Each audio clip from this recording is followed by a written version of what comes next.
Овде нема воздржани. Има само за и против. Се отвараат деликатни прашања, а се бараат конкретни одговори. Кворум, политички магазин на радио Слободна Македонија.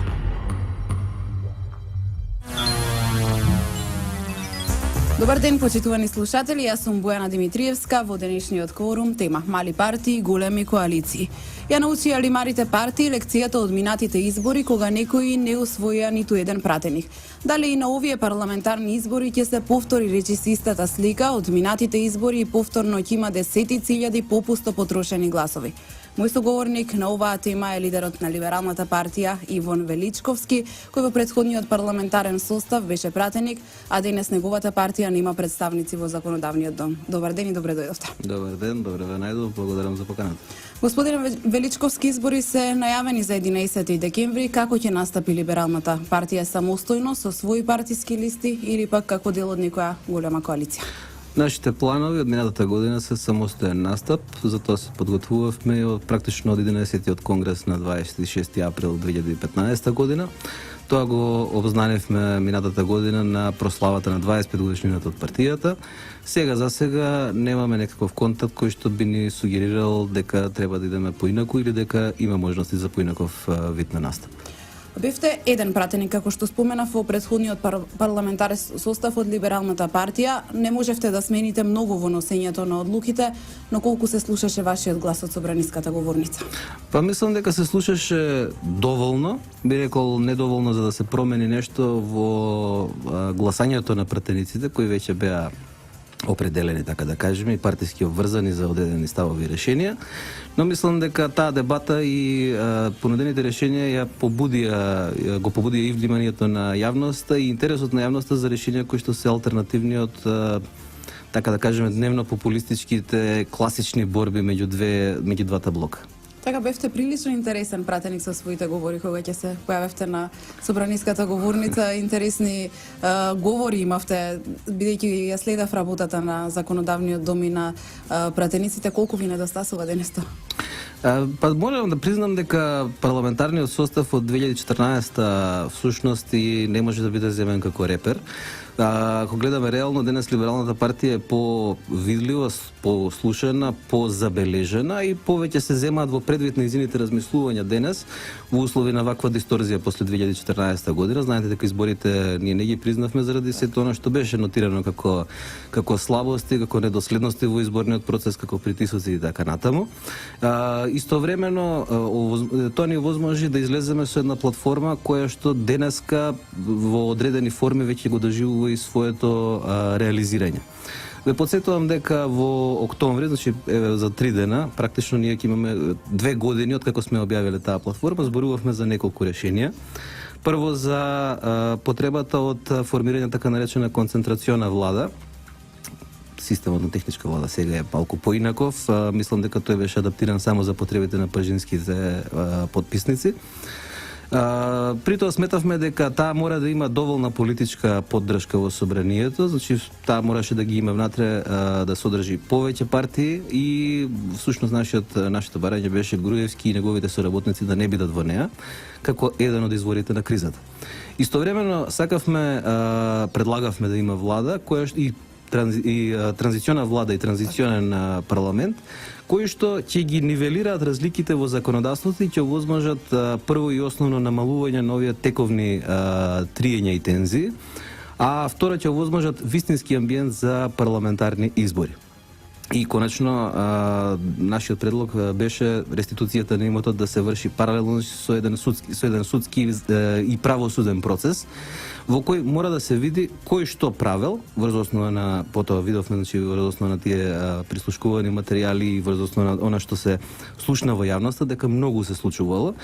А како партија никогаш не сме сакале ние да бидеме тие што судиме, туку сакаме да ги видиме институциите оспособени, ослободени од партиско влијание, значи тргната партијата од државата, да можат да го дадат потребниот правен епилог. Ако не го затвориме ова прашање вака, избори како избори ќе се одржат и ќе се одржуваат уште многу избори, но прашањата ќе останат отворени. Прашање кој ја злоупотребува власта и зашто?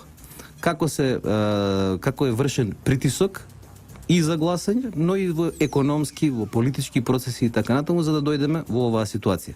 Според нас, инаку, кризата е започната многу порано. 2014 е видливиот момент кога веќе не се признаваат изборите, но кризата е започната и порано, и од 2011 година. На што го темелите вашиот став дека кризата е започната во 2011? Самите предвремени избори, како предвремени избори, се показател дека политичката сцена не функционира нормално. Првата дисторзија беше 2008 година, таа беше предизвикана со Букурешт, со самитот во Букурешт. Но ако гледате натаму, 2011, 2014, самиот стил на организирањето на локалните избори, кои беа исто така кризни, така да кажем, она што се случи со донесувањето на буџетот, покажа дека всушност парламентарната демократија во Македонија има сериозен предизвик или е проблематична. И токму затоа ние кога зборуваме за пристапот по овие прашања, зборуваме за потребата од заштита на безбедноста на демократијата во Македонија.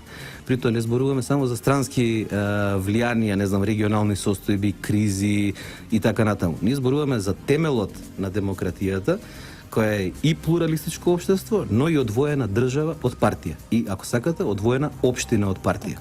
Поентата е едноставно да ги оспособиме институциите да функционираат така што секој ќе може да ги оствари своите права, потреби и слично низ институциите и тоа да биде на непристрасен начин. Ние знаеме дека секој што работи или оние кои што сакаат да работат во администрација и слично си имаат своја политичка определба. Тоа не е спорно. Но нивната политичка определба не сме да биде арбитрерна во остварувањето на интересите на граѓаните. Второ, ние мораме да имаме една, така да кажам, урачунливост на нашето законодавство. И ја немаме. Имате закони кои што се менувани по 17-18 пати. Се извинувам. Едноставно, дојдени сме во ситуација кога државата не ја исполнува својата функција кон граѓаните. Државата постои за граѓаните, не постои заради себе или не постои заради политичките партии. И кога зборуваме на оваа тема, зборуваме за потребата од промена на партискиот поредок. Земете ги сите состојби во Македонија од независноста до денес. Да ги тргнеме, значи, безбедносните предизвици кои што се случиле и кои се случува и 91 и 2001 година и така натаму. Гледайте постконфликтното општество во Македонија како се развива. До 2006 имате едни тенденции, од 2006 до 2008 имате, така да кажеме, изместување на курсот, да ние денеска сме во ситуација во која ниту граѓаните им веруваат на институциите, ниту му веруваат на судството, ниту им веруваат на политичарите и партиите. Општа недоверба и гнев е создадена, а при тоа е создадена и огромна поделба меѓу луѓето. И таа се случува од приватни средби, од општа комуникација меѓу луѓето до функционирањето и на бизнисот. Да не зборуваме денеска како во Македонија функционира бизнисот. Веројатно на шкрги. И очекувам, искрено речено, пред секоја кампања обично се случува еден голем екзодус на бизнисмените. Сите, ако знаете, дека заминуваат некаде на одмори долги и така натаму. Па на луѓето им е нормално преку глава веќе. Ниту имаат пресметливо државно раководство, ниту имаат пресметливи партиски раководства, ниту има пресметлива политика во земјата, пресметлива зборам, значи известна, јасна, исцртана. И во такви околности, што треба да правиме ние, само бизнисот да го цицаме? Не може тоа така да функционира. Затоа, се извинувам што сум малку подолг во воведно излагање, затоа всушност забележуваме и идентификувавме дека е потребна една, така да ја наречеме, антипопулистичка доза на политика. Мораме да ги соопштиме јасно фактите, тие нема да им се допаѓаат на сите. Либералната партија нема да им се допадне на сите. Ние сакаме да им се не да им се допаднеме, туку да ни ги прифатат ставовите или да се идентификуваат со нив и да ги поддржат оние кои што сметаат дека тоа што го зборуваме е правилно. Дали тоа ќе биде 20.000, дали ќе биде 100.000, тоа ќе покажат изборите. Кворум со Бојана Димитриевска. Понеделник од 11 до 12 часот на Радио Слободна Македонија. Назад сме во Кворум. Мој денешен соговорник е лидерот на Либералната партија Иван Величковски. Господина Величковски, Љупчо Јоргиевски, Стојанче Ангелов и Овеќе Кеновски, Павле Трајанов, според последните информации кои се појавија во јавноста, нема да одат во коалиција со Социјалдемократскиот сојуз на Македонија и ќе настапат здружено како трет блок на претстојните избори. Исто така во јавноста се споменува дека на овој блок ќе му се придружи и партијата на Љубе Бошковски, Обединети за Македонија. Дали вие сте размислувале за опцијата коалиција на поголема предизборна коалиција на помалите партии кои ќе се надпреваруваат со двата големи блока? Одлично прашање. Мислам дека сите овие теми и дилеми ќе бидат расчистени во следните недела-две. Да ги кажам позициите на Либералната партија. Уште од пред 6 месеци на Социјалдемократскиот сојуз и јавно му ставивме до знаење дека е потребно да се размислува за две варијанти. Една е на класичната, сите заедно, која според нас беше единствено можна до 2011 година. Многу работи се случија, многу вода протече низ Вардар, што се вели, многу работи се слушна, се дозна и луѓето, граѓаните, особено значи гласачите, стекна впечаток и за нијанси и стекна една, така да кажеме, продлабочена желба за продлабочено одлучување и сознание за политичката сцена. Тоа е прва работа. Второ, сметавме дека опозицијата треба да се постави на 3 блока. Една е значи оваа коалиција што си ја води СДСМ. Второ е она што се така да кажеме опозицијски десничарски партии и еден требаше да биде столбот кој што го понудивме значи на граѓанскиот центар. Во таа смисла мислам дека беше и идентификацијата и на шарената револуција како едно движење кое што во почетокот можам слободно да кажам дека воопшто немаше идентификација со Социјалдемократскиот сојуз и тогаш ги имаше своите врвни, така да кажеме, дострели, поддршка и така натаму. Доколку не внимаваме, сето ова ќе изгледа како фарса. Сега зборам за опозицијата и ние мораме да имаме сите во опозицијата јасни пораки. Еве една ексклузива и кај вас во емисијата.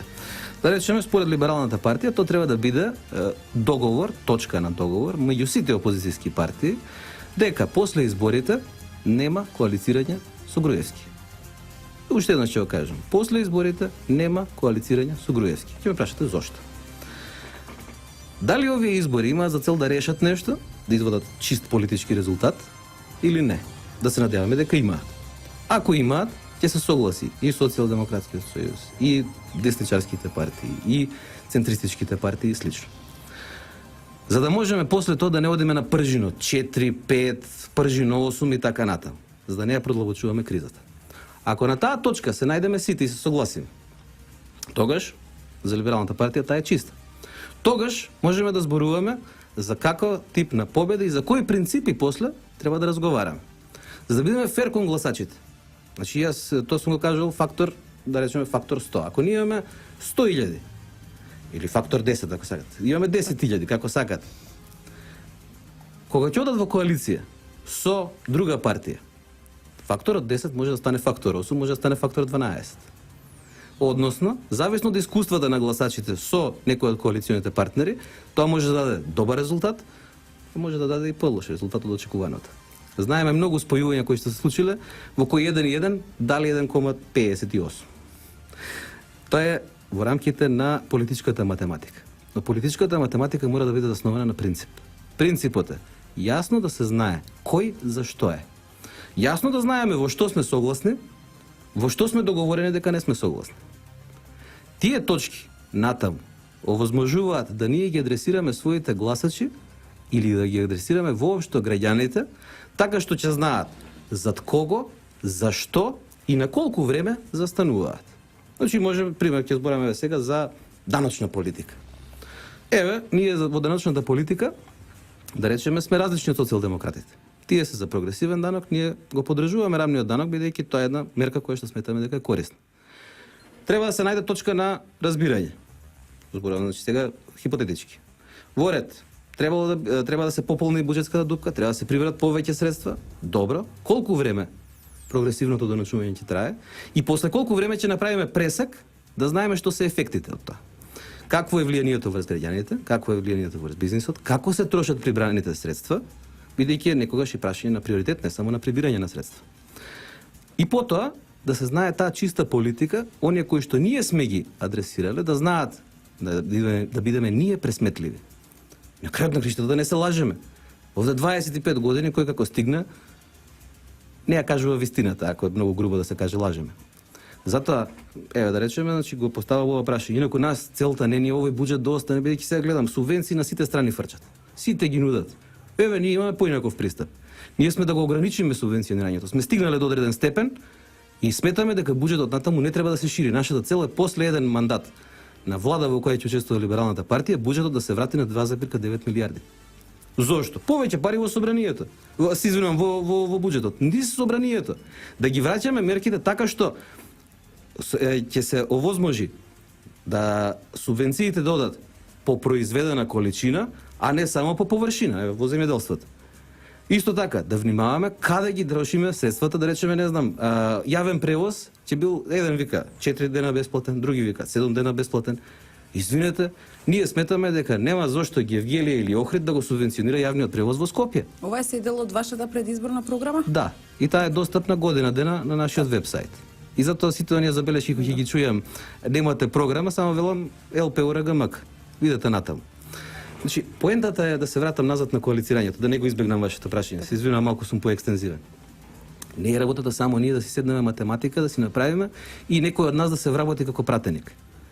Дојде политиката, функцијата, пратеник, функцијата, не знам, министер и така натаму. То се функции, тоа не се вработување. Луѓето барат одговорни политичари кои што ќе земат и одговорност. И после тоа се спремни, прво, ако ги изберат, ако не, да понесат одговорност. Второ, ако победат, ако не, пак да понесат одговорност.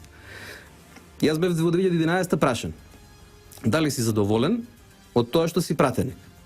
Викам вака да ви објаснам, тоа има два дела. Лично, како човек што се занимава само со политика, значи јас немам друг бизнес, немам друго вработување, немам ништо друго, освен занимавање со политика. Бидејќи сметам дека тоа е професија, и ако докторот може да биде доктор и само тоа да биде, ако може новинарот да биде само новинар, а зошто политичарите да бидат бизнисмени, шоумени, и политичари, така у слободно време? Сега викам, лично, јас сметам дека сум остварил една убава цел, дека сум добил едно остварување на мојот ангажман. Но ако ме прашате суштински, бидејќи сум во опозиција, сметам дека не сум го остварил потребниот успех. На такви принципи може да се градат коалиции. На такви принципи се води политика. И на такви принципи ние мораме да излеземе во адекватни услови. Значи во услови на вистинска фер демократска борба, во услови на вистински кредибилни избори. И потоа да завршиме со оваа агонија, така да кажем, која трае предолго, според нас веќе трае 5 години, не е само од 2014, многу повеќе, и да дојдеме до исход. И од тука да тргнеме во нов пат, односно да тргнеме по вистинскиот пат одбрана на крстопатот. Премногу битни прашања има во регионот, во светот, на континентот. Да не забораваме дека Македонија е само дел од еден цел мозаик во светот, во меѓународната заедница. Премногу отворени прашања се, тие се и безбедносни, и политички. Забележуваме дека и верски елементи се јавуваат веќе во прашањата. Значи, ќе кажам за Македонија, исто така да искористам приликата. Одржувањето на секуларност е темелот на опстанокот на Македонија. Немојте да се случи утре национализмите да бидат детска приказка. Така, само уште едно кратко прашање, дали добивте покана да бидете дел од третиот блок, па ќе направиме уште една пауза. Не, немаме добиено покана од ниту една политичка партија да бидеме дел од било каков блок. Тоа се однесува, значи, и на левичарската, и на десничарската, на било која. Кворум, политички магазин на радио Слободна Македонија. Повторно сме назад во Кворум. Само уште едно подсетување, мој денешен соговорник е лидерот на Либералната партија Иван Величковски. Господине Величковски, ако настапувате самостојно на парламентарните избори кои се најавени за 11 декември, дали верувате дека ќе го пробиете цензусот и ќе успеете да влезете во парламентот? Се фокусираме на 3 изборни единици од 6 во Македонија, каде што ќе ставиме поголем акцент. Инаку веруваме да, затоа што очигледно е дека она за што зборуваме, јас би рекол веќе 3 години, дојде на сцена и тоа како. И конечно подсетувам во донесувањето на нашата доктрина, таа беше донесена во 2013 година, таа имаше наслов Пресврт 2018. Многу ме напрашуваа зошто. Свесни бевме за ова што ќе се случува, не знаевме во каков обем, во каква димензија. Не можевме да ги претпоставиме сите овие случувања, но јасно беше дека катарзата на 25 годишниот партиски поредок ќе се доживее некаде околу 2018 година. Еве сега, на крајот на 2016 или во 2017 ќе почне расплетот. При тоа подсетувам дека неколкуте нивоа на власт, вклучително и локалната, се многу битни во созревањето на нашето општество и во созревањето на нашата држава. Јасно беше дека се потребни неколку циклуси во кои ќе дојдеме до исчекор од она што е веќе познато и всушност самиот Пржински договор, како договор на 4 носители на партискиот поредок, се покажа дека не е доволен. Зошто зборуваме за партиски поредок, само за да објаснам. Тоа е системот на, така да кажеме, окупација на институциите. Таа не е формална, таа не е кажана, но е фактичка.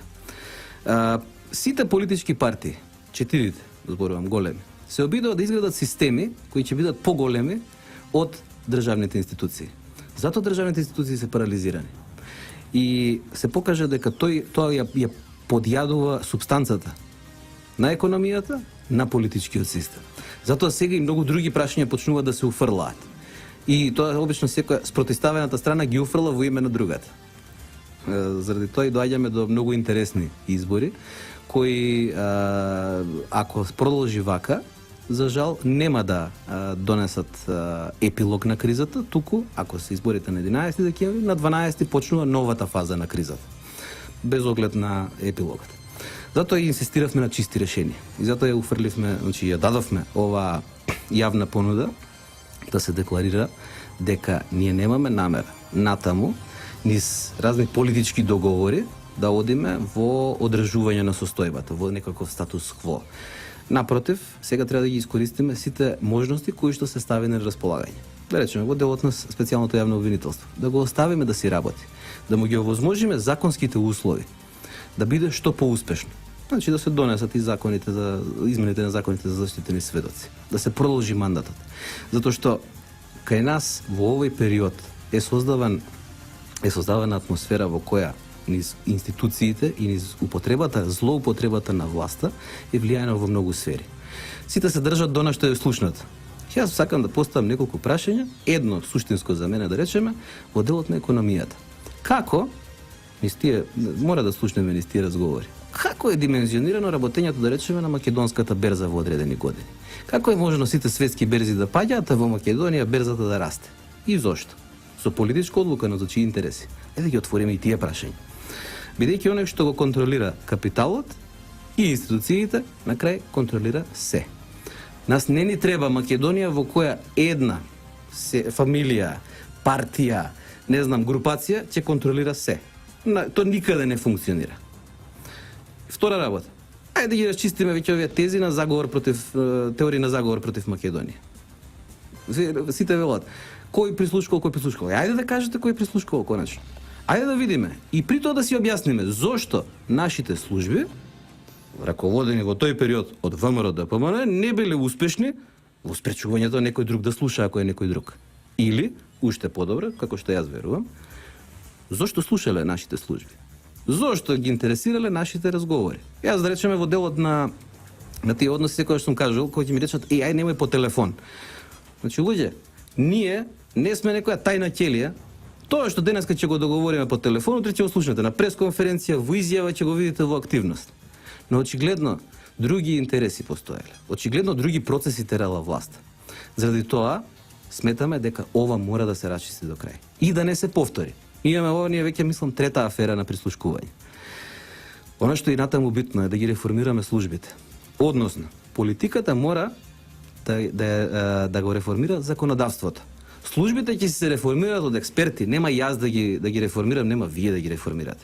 Тоа си има луѓе кои што си работат внатре во нив, кои што бараат да политиката ги тргне рацете од нивното работење. Службите ги вмешавме во креирање политика. Затоа не е успешна политиката 25 години. Затоа не можеме да ги препознаеме клучните правци. Тие треба да го штитат системот, а не да го создаваат системот. Значи, отварам неколку прашања. Отварам неколку суштински, би рекол, точки кои што мораме да ги расчистиме. И сега би сакал да замолам. Не можат само овие да бидат приоритети. Би сакал да замолам да се земат и овие работи во предвид, гласачите да ги слушнат, да знаат граѓаните, значи граѓанската одговорност не е само да се гласа, туку и да се следи тоа што е направено, да се спротиставиш на својата власт ако не го прави тоа што го декларирала или ако ја води државата во погрешна насока. Но доколку политичкиот процес не го вратиме во институциите, ние нема да имаме држава. Би се навратила повторно на партиските листи. Бројот на партиски листи во континуитет се намалува. Кога се подготвував за оваа емисија, извадив некои податоци од сајтот на Државната изборна комисија. Во 2006 година на изборите имаше 33 кандидатски листи, на предвремените парламентарни избори во 2008 и во 2011 бројот е идентичен 18 и сега на последните во 2014 имаше 14 кандидатски листи. Значи забележуваме дека бројот се намалува. Што може да очекуваме сега? Повеќе кандидатски листи или нови коалиции? Искрено речено, не можам да дадам предпоставка на ова прашање додека не ги слушнам и одговорите од страна на самите политички лидерства кои од овие приоритети ќе бидат дефинирани. Значи, да се разбереме, одлуката на Либералната партија за самостоен настап не е од мотив за да ние си докажуваме нешто самите на себе. Не е од мотив да се докажуваме пред некого. Политичките партии цело време мора да се докажуваат и да ја одржуваат својата кредибилност низ она што ќе го кажат, низ она што ќе го направат или низ она што ќе се спротивстават. Она што е битно во моментов е да дефинираме која е целта. Значи, нас ни е потребно, сметам како на опозицијата сега зборам, нас ни е потребна победа. Но не е таа победа во која што ќе ги извлекуваш луѓето на гласање со сила, туку ќе ги извлекуваш врз основа на нивна желба да поддржат јасна програма. Во тоа како ќе се димензионира понудата, таков ќе биде излезот, таков ќе биде и политичкиот колорит. Ако се постигнат јасно дефинирани програмски понуди, јасна согласност за одредени приоритети и прашања, јасна согласност дека тоа што не е договорено ќе се договара ќе се договара тековно и на јасни принципи, тогаш можно е да настанат дополнителни групирања. Доколку не, ситуацијата ќе остане ваква каква што е. Фактот е дека изборниот модел не е многу не фаворизира помали политички партии. И сега видите. И токму затоа помалите партии се залагаат за една изборна единица. Така е, но ајде сега да зборуваме и друго. Една изборна единица со 5 или 7% праг не им одговара на помалите политички партии. Јас да речеме не глумам дека Либералната партија е огромна политичка партија, нема зошто да се лажеме. Слушам се расфрлаат со проценти, вакви, такви. Јас немам зошто да се расфрлам со проценти. Имаме анкети кои не охрабруваат, но денеска на анкетите мора сериозно да ги гледаме со сериозна недоверба или барем со многу прашалници. Но ако се земе тој тренд, значи имаше размислување кој што го форсира некој од опозицијата, една изборна единица со 5% праг. Па и тоа не одговара за помалите политички партии. И на крај веројатно примерењето на нештото се рече ајде да не чепкаме тука. Искрено речено, една изборна единица решаваше многу проблеми. Ако сакате, може и без праг. Природен праг се формира тогаш. И повторно ви се потребни 30-40 гласови. Но тогаш ќе беше и лесно нешто друго. Немаше потреба од изборна единица за диаспората. Тоа го кажувавме. Со една изборна единица гласот и во Дебар, и во Делчево, и во Детройт исто важи. Тогаш ќе можеше да ги надминеме овие сега трки кои што ќе се случуваат. Толку цензус треба да се исполни за ваков пратеник, толку цензус за ваков. Многу беше едноставно. Желбата да се комплицираат работите кај некои политички раководства беше желба всушност да се одржи, така да кажеме, политичката кондиција. Нема одржување на политичка кондиција со полурешенија. Значи има чисти решенија. Без чисти решенија нема чиста политика. Без чиста политика нема успех. Кворум со Бојана Димитриевска. Понеделник од 11 до 12 часот на Радио Слободна Македонија. Мали партии и големи коалиции е денешната тема во Кворум. Мој соговорник е лидерот на Либералната партија Иван Величковски. Господине Величковски, кој е главниот политички проблем на малите партии? Чинам дека порано малите партии беа посакувани коалициони партнери, а денеска, барем така, мојот впечаток е тоа, говорам личен мој впечаток, дека малите партии се како лепенки. Па предолго биле лепенки, предолго и сме биле лепенки, значи да нема зашто да не се признаат некои слабости, но не лепенки во смисла дека сме сакале да бидеме такви, туку во одреден момент некој конформизам луѓето ги терал да ја прифатат политиката на големите и да се така да кажам да се влезе во тие шини. Значи секој од нас во овие 25 години има одговорност за тоа што се случувало. Некој повеќе, некој помалку. Некој има сработено повеќе добри работи, некој има помалку. Но како и да е, сите сме дел од таа политичка историја во земјата. Тоа е една работа. Второ, за прв пат на овие избори, ако забележувате, нема срљање во коалиција. Значи, на сите нешто ајде на брзина да смандрљаме некоја коалиција и тука секој од нас да се вработи. Има и такви обиди, јавноста ги идентификува. Значи, ниту еден преод од така да кажеме, од лево кон десно и обратно, не е дочекан со симпатија и во самите коалициони партнери, па и во целокупната јавност. За Либералната партија, како опозицијска партија, од 2008 наваму, е многу лесна идентификацијата. При тоа се држиме повторно од тоа. Не е прашањето за кого коалицираме, значи кој да се вработи како пратеник, кој да се вработи како министер, туку зашто. И сега веќе во овој, така да кажеме, значи не само да речем освестен гласач, туку во овој гласач што препознава нијанси, веќе и тоа влие. Натаму, многу често се случувало да помалите, така да кажеме, партнери не ги користат своите позиции, ајде така да кажеме, за политичка уцена. И тоа секој си го плаќа. Значи нема нешто што нема да се плати, нема нешто како беше, нема бесплатен ручек. Порано или подоцна ќе се плати. Сега кога веќе се надевам дека созревавме сите, кога се надевам дека јасни ни се тешките предизвици, огромните предизвици пред земјата, јасно е дека такви финти веќе нема да се практикуваат и дека ќе можеме да излеземе, така да кажеме, на една почиста политичка борба, на една почиста презентација на сопствените ставови, ќе може да се мери кој што кажал, кој што направил, колку додржал до тоа што го кажал, и врз основа на тоа луѓето ќе може да си донесат мериторна одлука. Не одлучуваме само јас, вие или било кој, ние секој сме по еден глас. Она што ни е битно е да видиме дека на изборите ќе имаме само по еден глас, а не по 3 лични карти и по 3 гласа. Тоа сакаме да се осигураме за утре како год да завршат изборите. Никој веќе да не рече имало проблем, немало проблем. Затоа во старт кажувам, ниту адхок тело, ниту ова така наречено прочистување на избирачки список не ги решија проблемите. Климата во Македонија се уште не е создадена за вистински демократски и кредибилни избори. Ова е само, ако вака продолжи, само една транзиција од проблем во проблем. Велите климата за изборите не е уште создадена, ќе одиме ли на избори на 11 декември? А тоа ќе мора да ги прашате пржинските потписници. Искрено речено, во овој момент ние можеме само да гатаме. Забележуваме дека сите викаат оној другиот не бега од избори, а некако личи дека Токму баш не заради сите... тоа ви го поставив прашањето. Едните викаат дека другите бегаат, другите викаат дека... Ама видите, оваа мачо политика во Македонија еднаш мора да заврши. Еве, ако можеме тука да бидеме од корист.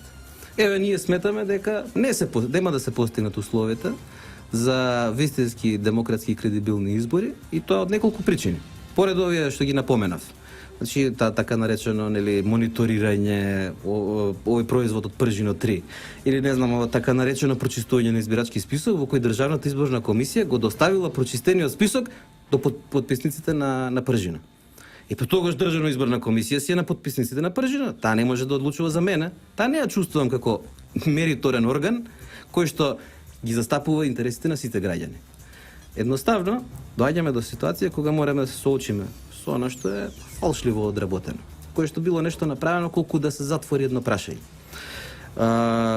Вториот дел што ни е нас многу полесен. Кога зборувавме за решавањето на кризата и за потребата од изборите, во таа платформа пред 2 години кажавме: изборите треба да бидат заедно со локалните. И ќе ви кажем уште неколку причини. Една суштинска. Ако бараме државната администрација и ресурси да бидат тргнати од изборите, па и локалната треба да ја тргне. Да не биде утре 80 градоначалници да си ги викаат Груевски и Ахмети на отварање, сечење, лентички и слично, а при тоа да се вели дека тие ги продолжуваат своите проекти. Еве убаво решение. Ако се заеднички изборите, па тогаш 3 месеци нема спроведување проекти, завршени се веќе, бидејќи редовно си ги проектирале да си ги завршат проектите локалните самоуправи, нема ставање на нивните ресурси на располагање на било која политичка партија, и тогаш имаме вистински, така да кажеме, посветување само на редовен изборен процес, одиме со намалени трошоци, бираме двете нивоа на власта.